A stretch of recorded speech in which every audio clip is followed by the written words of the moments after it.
In today's video, I will be walking you through how to set the plan settings for your Voyant subscription. We do suggest that you do this before you start entering too many clients, and it will give you the ability to have the same plan settings across all clients. All right, so I'm going to start first with the tax brackets. And if you are on the client list, you'll be able to see these options if you are listed as a subscription owner or manager for your firm's Voyant subscription. We're going to go to our tax brackets, and I'm going to create a state tax bracket. So I'm going to go here in the bottom, and I'm going to switch over to state.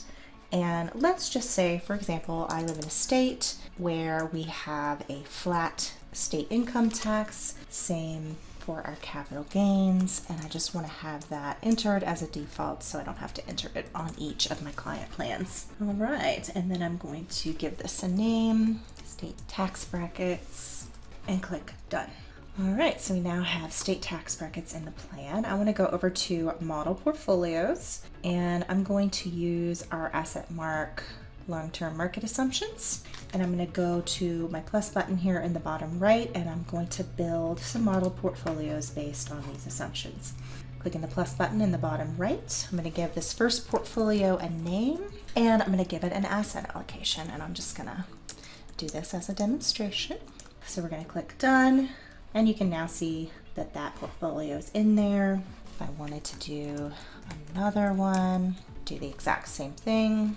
I'm going to give it an asset allocation. Okay, now we have 100%, and I'll do a final one. All right, so we now have 3 portfolios to choose from, and I'm going to go into my subscription preferences. I want to double check these values and make sure these are values I feel are justifiable and dependable based on the advice my firm gives. So if I want to make any changes here, this is where I would do it.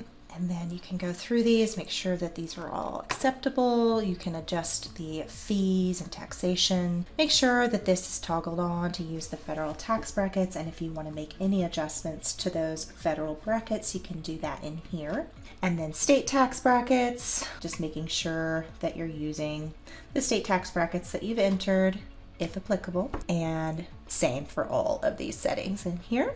You can toggle any of these on or off, just going through, making sure that this is being modeled the way you like, and click done.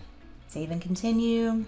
And now, anytime you go to create a new client, these settings will be the default. If you open up an existing client, for example, anyone in your subscription will now get a notification that their plan settings are out of date, so they can go to their plan settings and update them to the new ones that you have entered. And these will be the defaults for anyone inside your subscription. All right, I hope that that was helpful. If you have any questions, click the name of your client in the top right and request support. Thanks for listening.